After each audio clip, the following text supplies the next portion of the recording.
recording is on.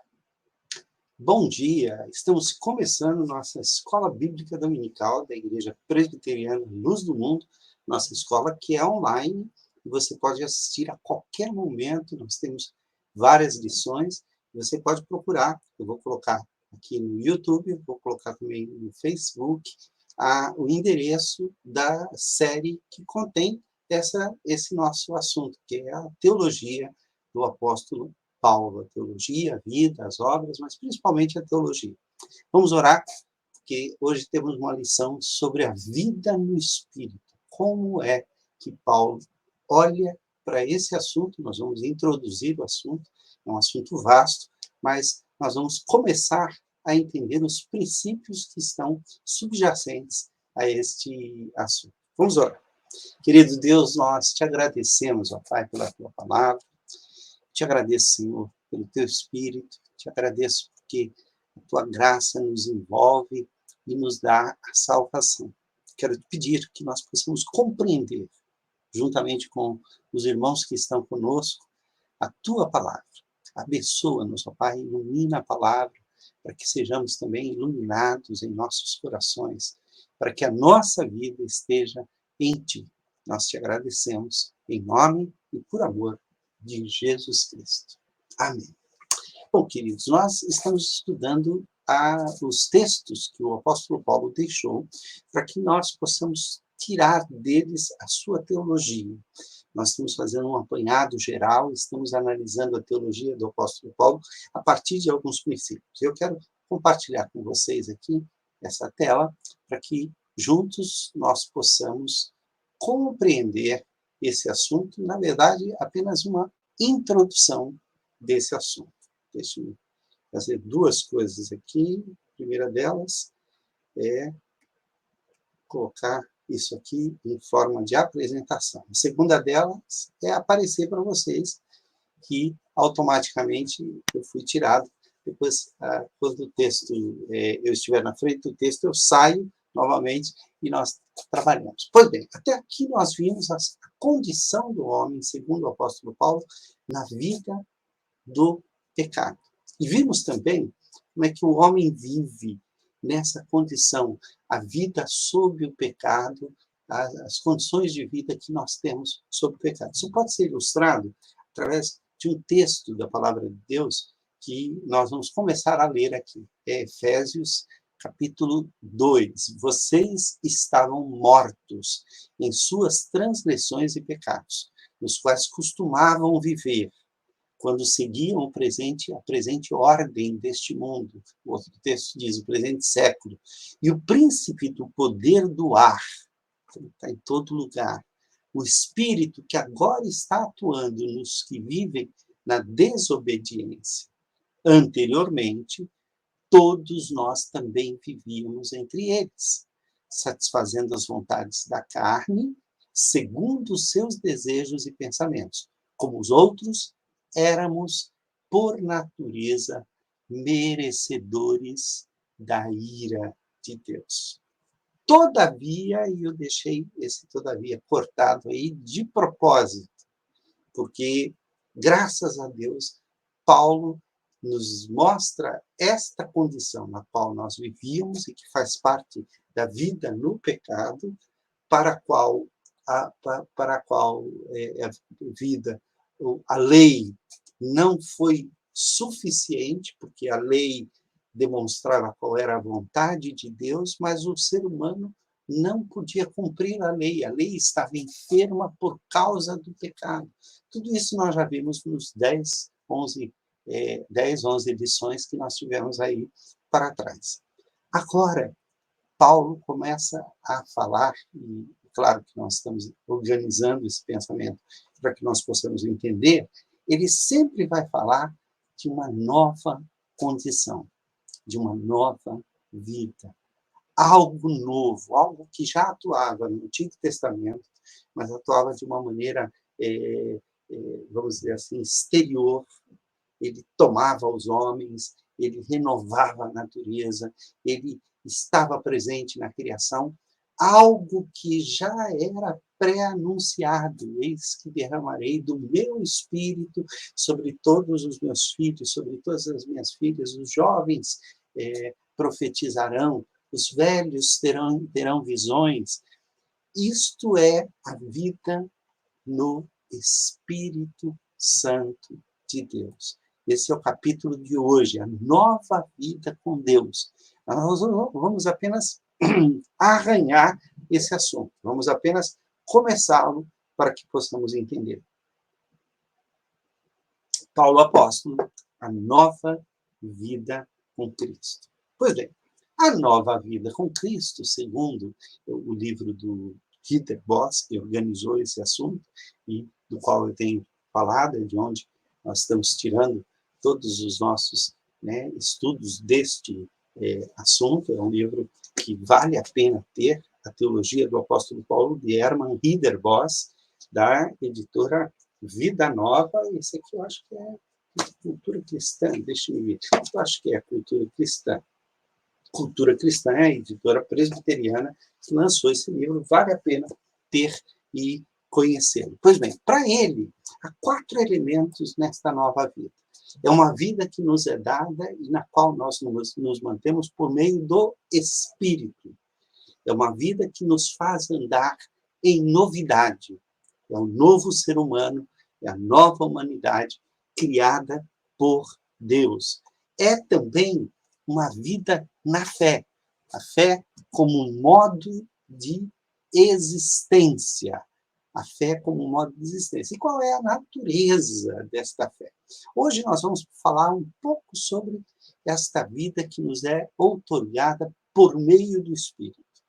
E mesmo assim, eu vou ter que andar rápido para a gente poder falar de todos os assuntos. Pois bem, essa nova vida por meio do Espírito Santo é marcada, em primeiro lugar, pela morte e pela ressurreição de Cristo.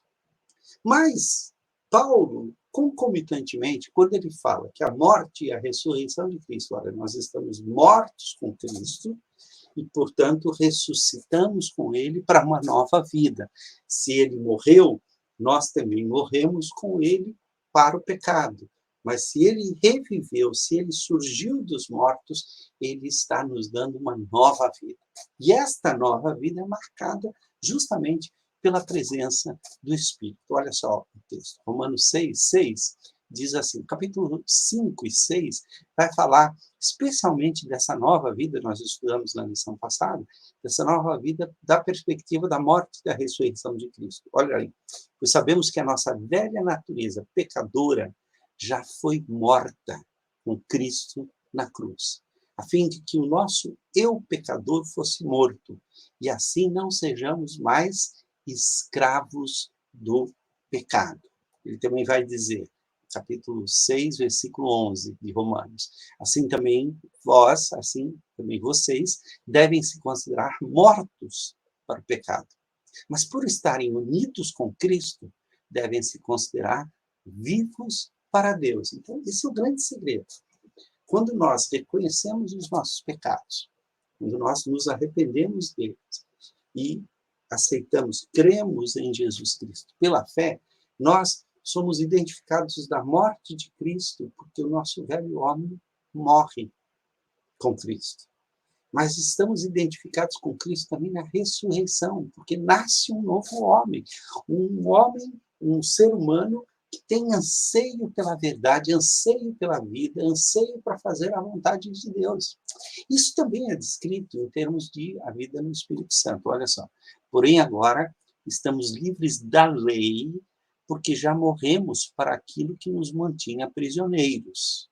Então, não temos mais a condenação da lei sobre nós. Por isso, somos livres para servir a Deus. Não da maneira antiga, obedecendo à lei escrita, mas da maneira nova, obedecendo ao chamado do Espírito. Isso foi profetizado no Antigo Testamento. O Antigo Testamento vai nos dizer que Deus escreverá a lei no coração. Vamos dar uma olhada nisso, que eu creio que vale a pena a gente pegar esse texto. Deixa eu me achar aqui o texto, eu não havia planejado falar sobre ele, mas me lembrei agora. Ele diz assim, escreverei lei corações, eu acho. Vamos ver se nós achamos aqui. Escreverei, porque é Jeremias 31, 33. Vamos ver. Porque esta é a aliança que firmarei com a casa de Israel depois daqueles dias, diz o Senhor.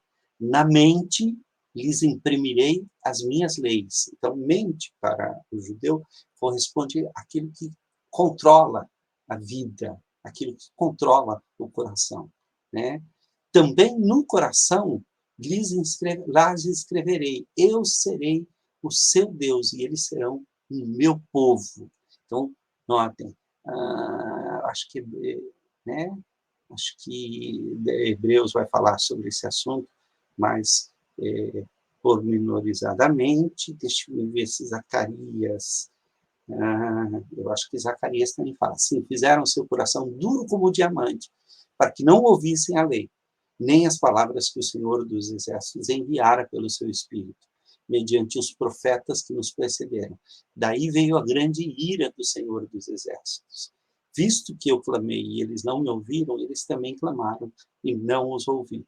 Então, aqui está falando desta vida na lei e de como esta vida na lei ela não funciona para a nossa vida hoje. Olha, porém, agora estamos livres da lei, porque já morremos por aquilo que nos mantinha prisioneiros.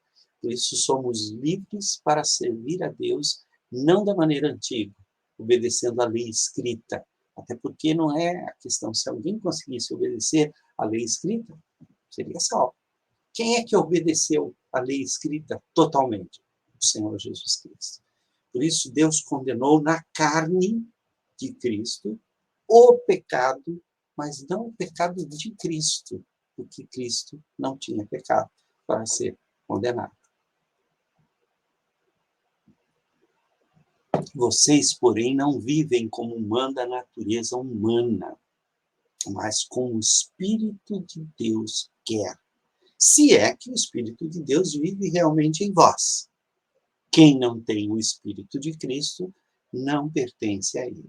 Então, notem que esta vida no Espírito é uma vida dada àqueles que pertencem a Jesus Cristo.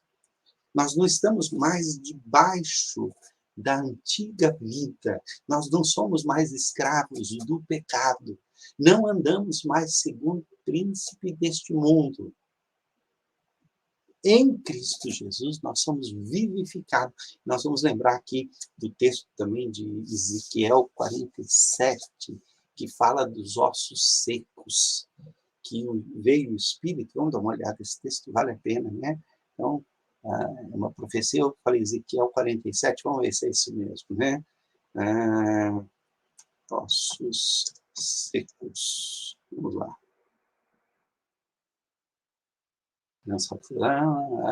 Crônicas. Vamos dar uma olhada direta aqui em Ezequiel 47, talvez seja esse mesmo texto que eu estou lembrando.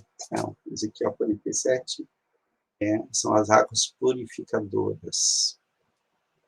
Os limites, então talvez seja, profetiza esses ossos. Profetiza ossos.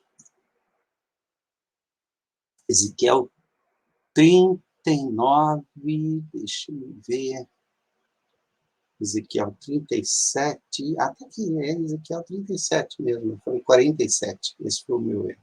Pois bem, então profetizei, vamos dar uma olhadinha no texto anterior. Veio sobre mim a mão do Senhor, ele me levou pelo Espírito do Senhor e me deixou no meio de um vale que estava cheio de ossos, e me fez andar ao redor deles. Eram muito numerosos na superfície do vale, estavam sequíssimos. Isso aqui é uma alegoria para a nossa vida, né? Então, olha aqui. Eu senti a presença poderosa do Senhor e o seu Espírito me levou e me pôs no meio de um vale onde a terra estava coberta de ossos. Ele me levou para dar uma volta em todos os lugares do vale e eu pude ver que havia muitos ossos, muitos mesmo, estavam completamente secos. Então o Senhor me disse: homem mortal, será que esses ossos podem ter vida de novo? Eu respondi, Senhor meu Deus, só tu sabes se podem ou não podem. Ele disse, profetize para esses ossos. Diga a esses ossos secos, que deem atenção à mensagem do Senhor, palavra de Deus. Diga que eu, o Senhor Deus, estou lhe dizendo isto. Eu porei respiração. Mesmo a palavra hebraica pode significar vento, espírito, ou respiração, ou fôlego.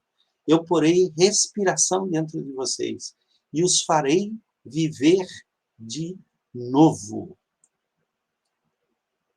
Eu lhes darei tendões e músculos e os cobrirei de pele.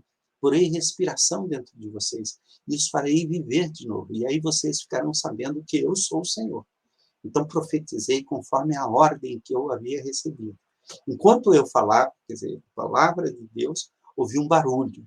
Eram os ossos se juntando uns com os outros, cada um no seu próprio lugar. Enquanto eu olhava, os ossos se cobriram de tendões e músculos e depois de pele. Porém, não havia respiração nos corpos.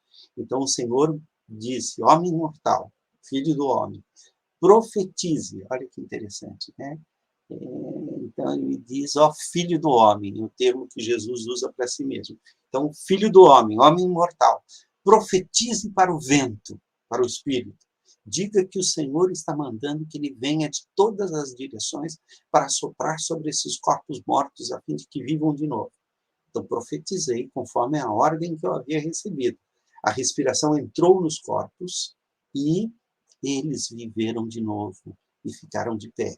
Havia tanta gente que dava para formar um enorme exército. Olha a referência que ele faz aqui, Apocalipse. Depois de 3 dias e meio, vindo da parte de Deus, nele um espírito vindo da parte de Deus penetrou, e eles se ergueram sobre os pés, e aqueles que os viram sobreveio grande medo. Então, esse texto está muito ligado àquele texto de Apocalipse. O Senhor me disse, homem mortal, filho do homem, o povo de Israel é como esses ossos.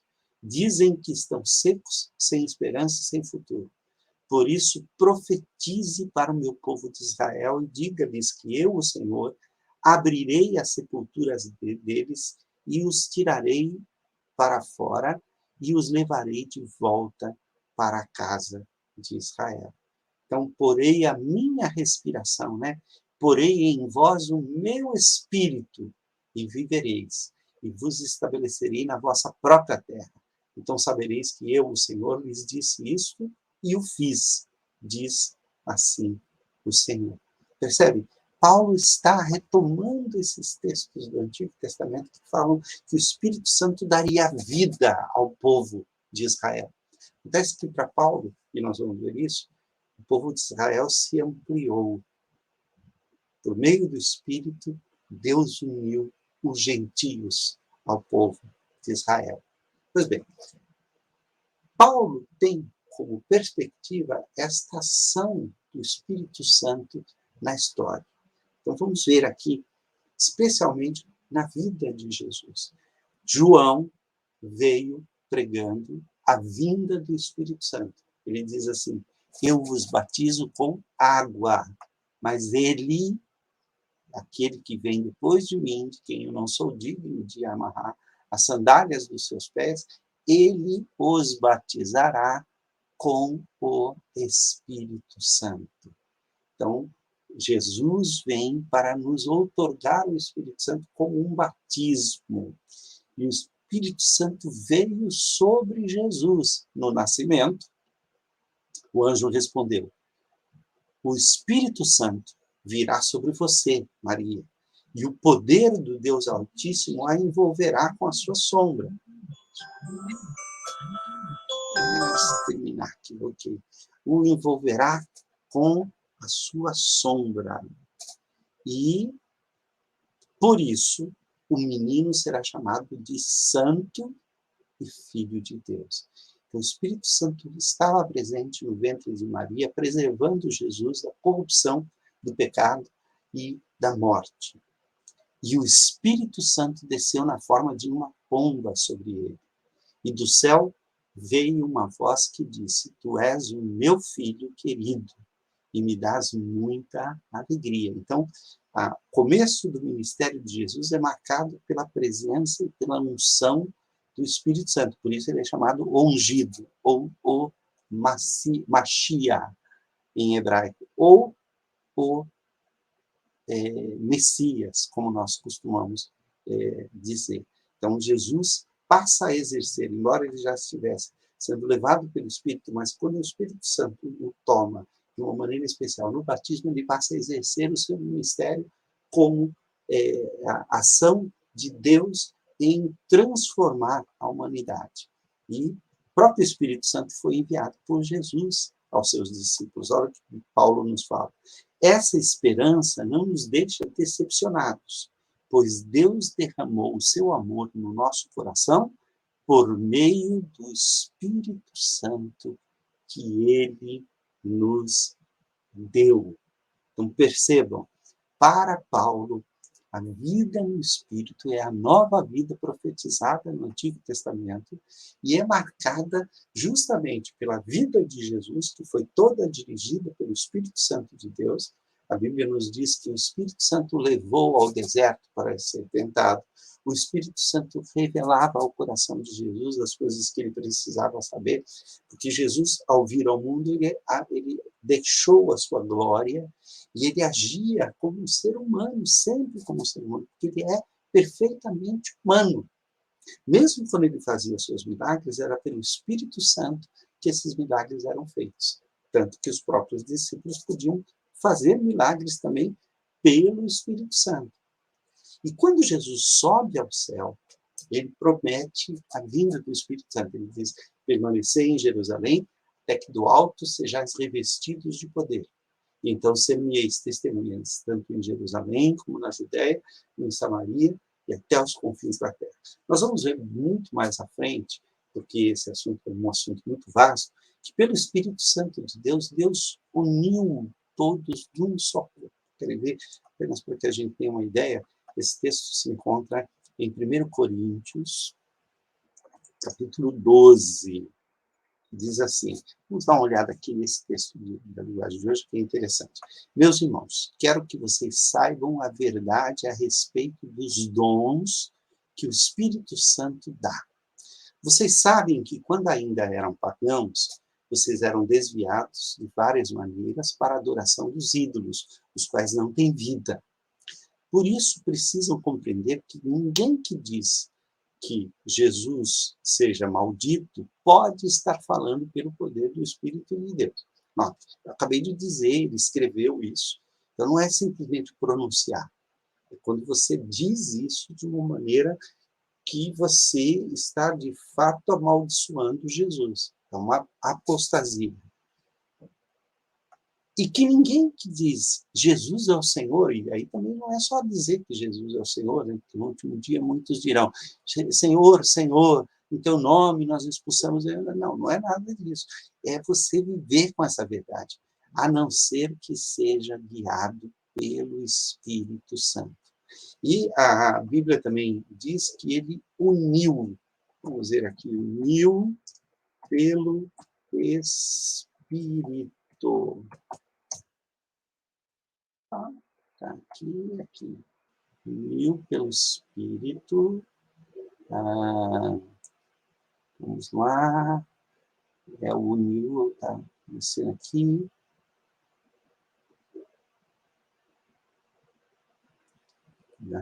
Seguir foi. Depois eu vou pegar isso direitinho, porque são muitos os textos, olha, por isso todos que são guiados pelos filhos, pelo Espírito de Deus, porque Deus... A Bíblia diz claramente que Deus uniu o corpo de Cristo. Quando o Espírito Santo veio, ele nos transformou no corpo de Cristo. O corpo físico de Jesus havia subido ao céu. Hoje nós temos entre nós o corpo espiritual, que é o corpo místico, misterioso, que é formado por muitos membros. Só Deus sabe quem são esses membros. Este é o Espírito Santo na história.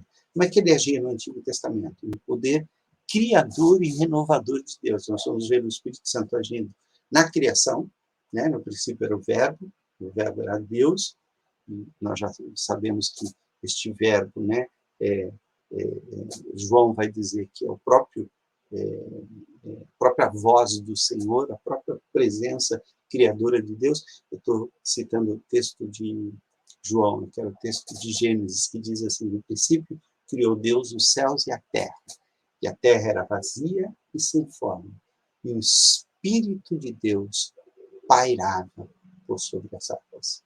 Há um texto em Jó que diz que Deus envia o seu Espírito e renova a terra. Então, lembram daquela imagem que eu coloquei logo no início? É uma imagem muito ligada ao Espírito Santo de Deus. Para mim, isso aqui mostra essa renovação da natureza, essa maneira pela qual o Espírito Santo age em tudo, e tudo ele renova, ele dá vida, ele faz com que a vida permaneça, ele faz com que a vida apareça. Isso é uma característica muito forte do Espírito Santo no Antigo Testamento. Deixa eu... para a gente voltar aqui ao nosso texto.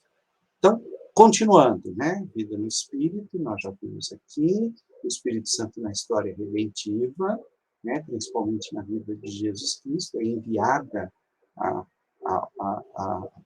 ele nos é outorgado, Deus derrama o seu amor através do Espírito Santo, e no Antigo Testamento ele era visto como poder e renovador, o poder criador e renovador de Deus. Ele está ligado muito claramente ao dom da nova aliança, a aliança que seria feita com a circuncisão do coração. Ele seria dado sem medida ao Messias, ungido do Senhor. Vamos ver um texto maravilhoso sobre isso, todos conhecem muito bem, é Isaías 61. Isaías 61. O Espírito do Senhor Deus está sobre mim. Ele é ungido, ele é o Messias.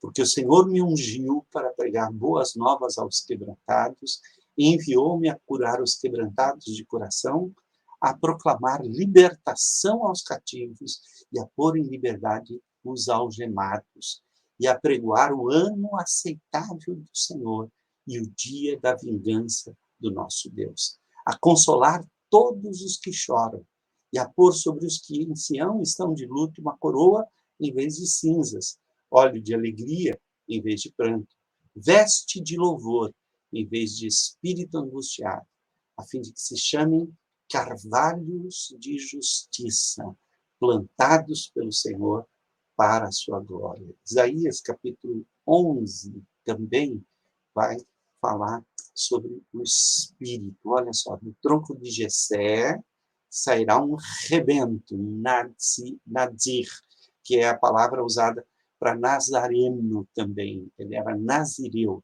E das suas raízes um renovo. Acho que a palavra renovo, que é nazir.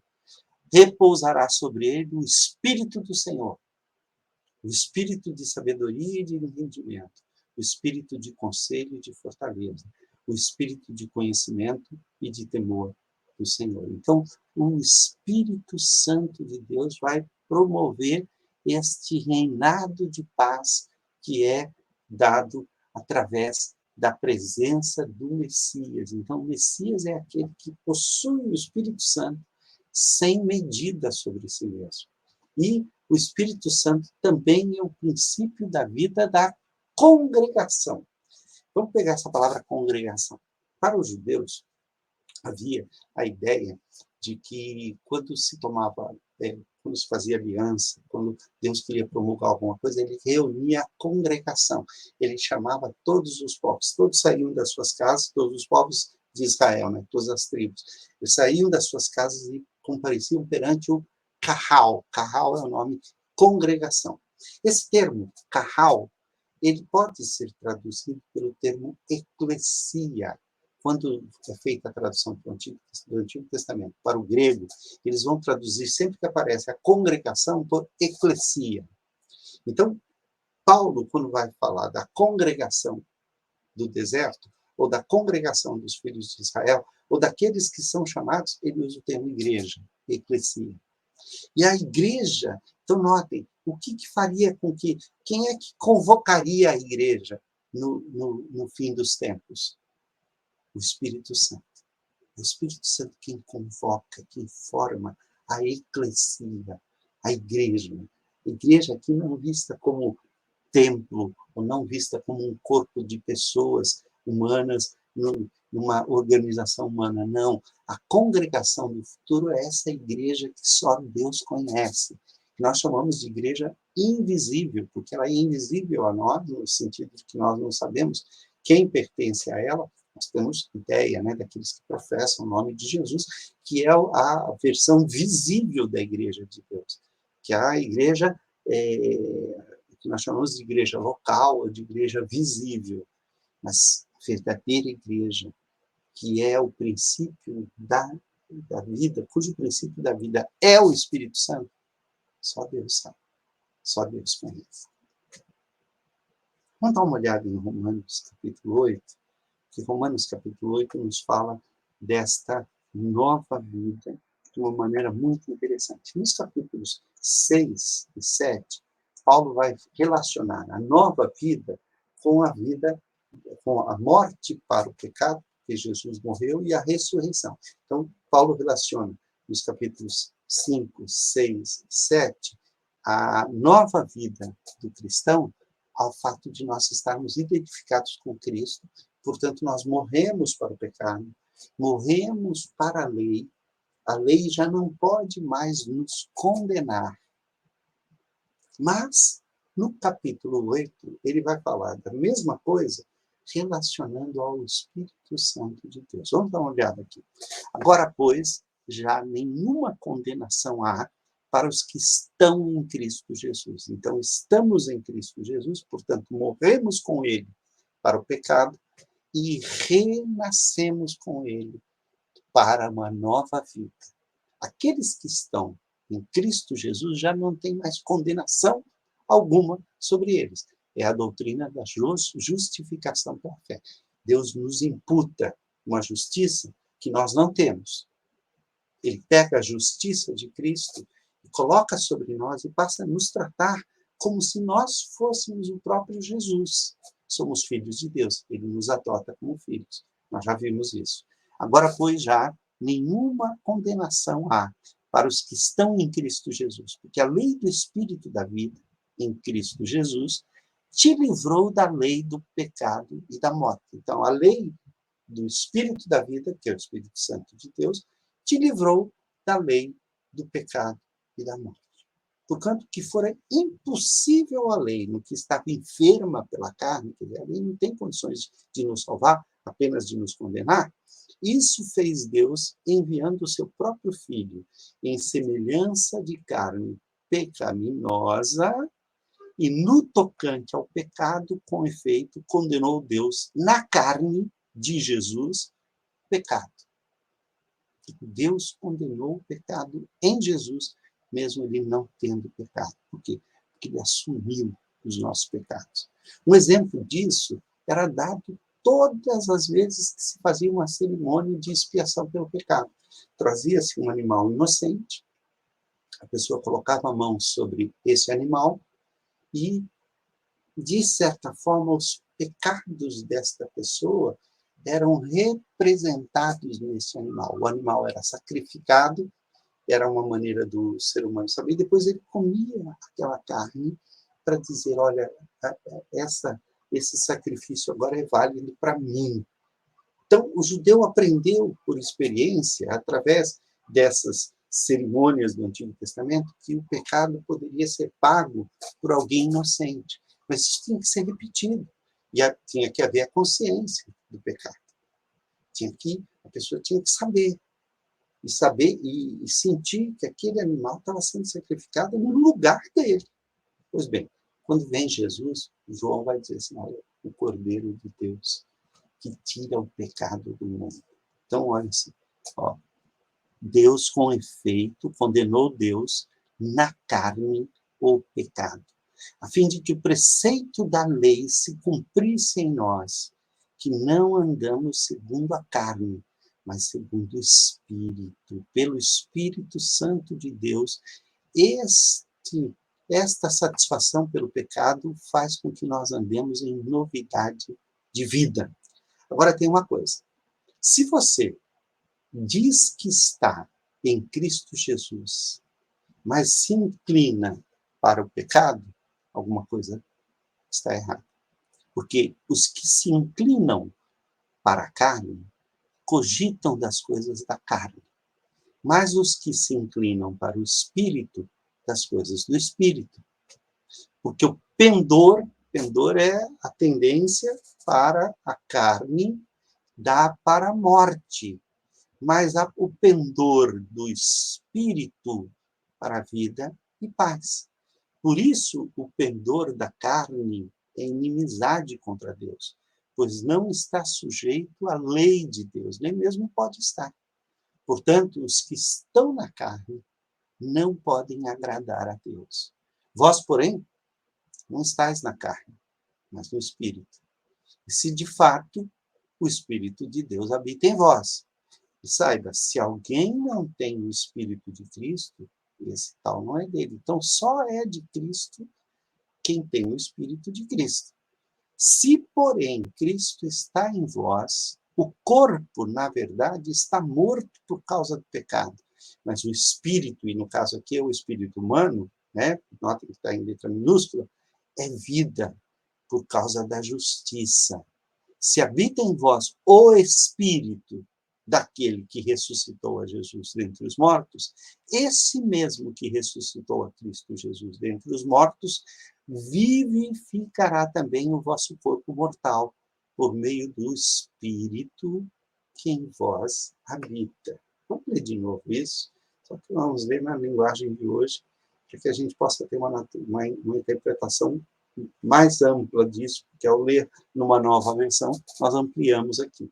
Agora já não existe nenhuma condenação para as pessoas que estão unidas com Cristo Jesus, pois a lei do Espírito de Deus, que nos trouxe vida por estarmos unidos com Cristo, livrou você da lei do pecado e da morte.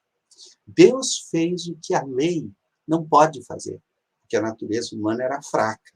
Deus condenou o pecado na natureza humana, enviando o seu próprio Filho, que veio na forma de nossa natureza pecaminosa, a fim de acabar com o pecado. Deus fez isso para que as ordens justas da lei pudessem ser completamente cumpridas por nós, que vivemos de acordo com o Espírito de Deus, e não de acordo com a natureza humana. Então, note, quando nós estávamos sem Cristo, era impossível para nós cumprir a lei. Mas em Cristo, nós conseguimos, através do Espírito Santo, passar por uma transformação tal que nós passamos a cumprir a lei, não para sermos salvos, mas porque nós já somos salvos. Olha aqui. Porque as pessoas que vivem de acordo com a natureza humana têm a sua mente controlada por essa mesma natureza. Mas os que vivem de acordo com o Espírito de Deus têm a sua mente controlada pelo Espírito. Então, note, se a sua mente está sendo controlada pela natureza humana, você vai pensar através da natureza humana. Ah, mas eu tenho Jesus. Tá bom, mas você está agindo como se não tivesse. As pessoas que têm a mente controlada pela natureza humana acabarão morrendo espiritualmente. Mas as que têm a mente controlada pelo Espírito de Deus terão a vida eterna e a paz. Por isso, as pessoas que têm a mente controlada pela natureza humana se tornam inimigas de Deus, pois não obedecem à lei de Deus, e de fato não podem obedecer a ela. As pessoas que vivem de acordo com a natureza humana não podem agradar a Deus. Vós, porém, não vivem como manda a natureza humana, mas como o Espírito de Deus quer, se é que o Espírito de Deus vive realmente em vocês. Quem não tem o Espírito de Cristo não pertence a ele. Mas se Cristo vive em vocês, então, embora o corpo de vocês irá morrer por causa do pecado, o Espírito de Deus é vida para que vocês, espera um pouquinho, para vocês, porque vocês foram aceitos por Deus. Se em vós vive o Espírito Santo, daquele que ressuscitou Jesus, Então, aquele que ressuscitou Jesus Cristo dará também a vida ao corpo mortal de vocês, por meio do seu Espírito que vive em vocês. Vamos resumir isso aqui? Olha só. Nenhuma condenação há para os que estão em Cristo Jesus. Então, somos justificados pela fé. A lei do Espírito da vida se opõe à lei do pecado e da morte na nossa vida. A lei que estava enferma pela carne, em Cristo, foi condenada. Não andamos, então, mais segundo esta natureza humana corrompida, que a Bíblia chama de carne, mas andamos segundo o Espírito Santo de Deus que foi nos dado através de Jesus Cristo. Os que se inclinam para a carne cogitam e pensam das coisas da carne, mas os que se inclinam para o Espírito cogitam e pensam nas coisas do Espírito. O pendor da carne, quer dizer, essa tendência que a gente tem para a carne, para a natureza humana corrompida, gera morte.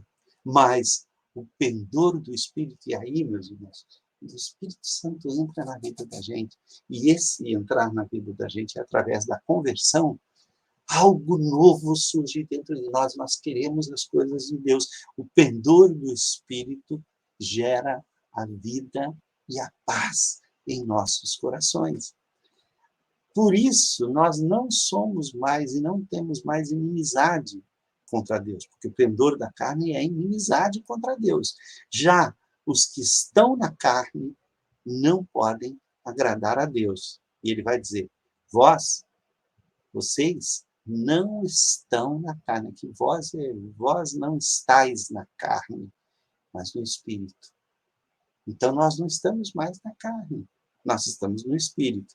E se, de fato, o Espírito Santo de Deus habita em vós, mas pode acontecer de um cristão não ter o Espírito Santo de Deus? Não, porque quem não tem o Espírito Santo de Deus não é dele.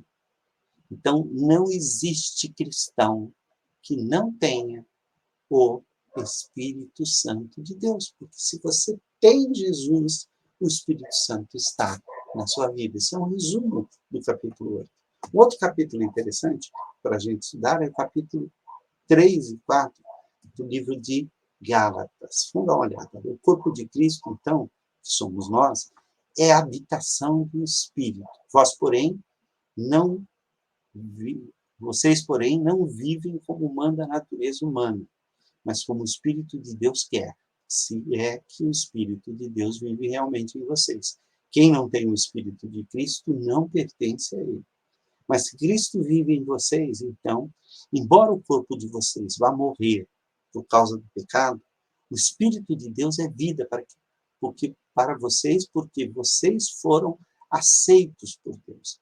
Se em vós vive o Espírito daquele que ressuscitou Jesus, então aquele que ressuscitou Jesus Cristo dará também vida ao corpo mortal de vocês, por meio do seu Espírito que vive em vocês.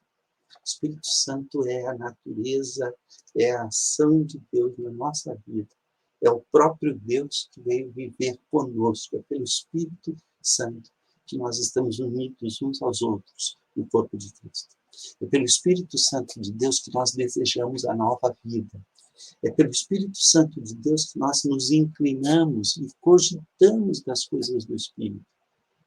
E se alguma coisa, às vezes nós somos pegos pela carne, porque a carne nos volta dentro de nós, né?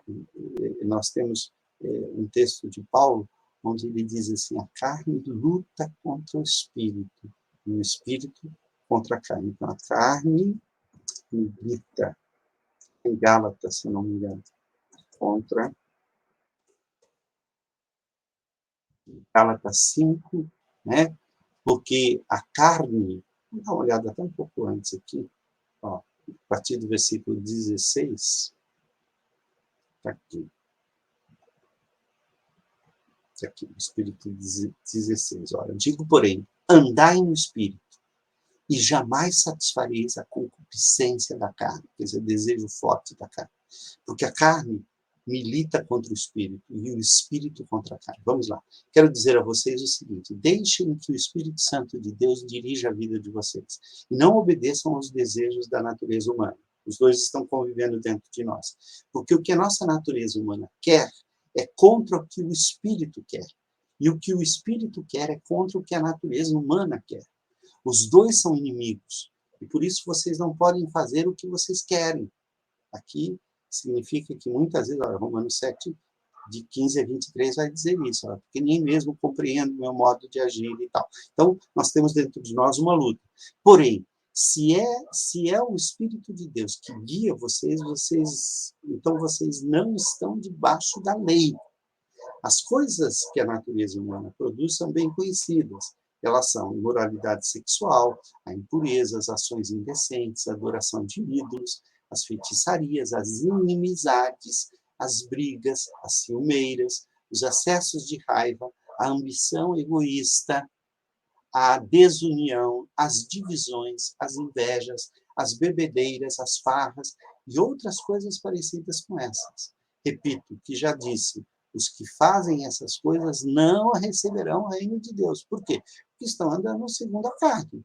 Mas o Espírito de Deus produz o amor, a alegria, a paz, a paciência, a delicadeza, a bondade, a fidelidade, a humildade e o domínio próprio. E contra essas coisas não existe lei. A lei não condena. As pessoas que pertencem a Cristo Jesus crucificaram a natureza humana delas, junto com todas as paixões e desejos desta natureza. Que o Espírito de Deus, que nos deu vida, controle também a nossa vida. Nós não devemos ser orgulhosos, nem provocar ninguém, nem ter inveja uns dos outros. Então, percebam que o que Paulo está dizendo é que, pelo Espírito Santo de Deus, nós recebemos a nova vida. A partir daí, nós vamos viver conforme o Espírito. Vamos para frente. Vida na carne e vida no Espírito. Olha só, a vida na carne pode ser comparada a um fósforo, né? Então, você começa a queimar esse fósforo até que se destrua. Não há como você sobreviver tentando viver na carne. Você vai se queimar, mesmo que você tenha intenção de fazer o bem. Mas o que nós devemos fazer? Nós devemos ligar a fonte que nos mantém vivos. A lâmpada, ela está ligada a uma fonte que não depende dela. Ela vai iluminar sempre, até o momento que ela termina a sua vida útil e ela queima, que é o que Paulo diz, vocês vão morrer por causa do pecado. Mas o que mantém nos mantém luz, não é a nossa própria energia, nem o nosso próprio combustível. A energia vem de Deus. É Deus que nos mantém nessa vida e nessa presença. Lá em Gálatas, nós vamos ter a presença do Espírito Santo, lá do capítulo 3 e capítulo 4. Mas nós vamos fazer o seguinte, nós vamos deixar esse assunto para a semana que vem. Apenas para a gente ter uma ideia, olha, ele vai perguntar, recebestes o Espírito pelas obras da lei ou pela pregação da fé? Vocês começaram a vida no Espírito e agora querem continuar aperfeiçoando a sua vida na carne? Deus opera milagres pelas obras da lei ou opera pela pregação da fé? Abraão, por um exemplo, creu em Deus. E isso lhe foi dado como justiça. Por isso, aqueles que creem em Deus estão ligados à bênção de Abraão.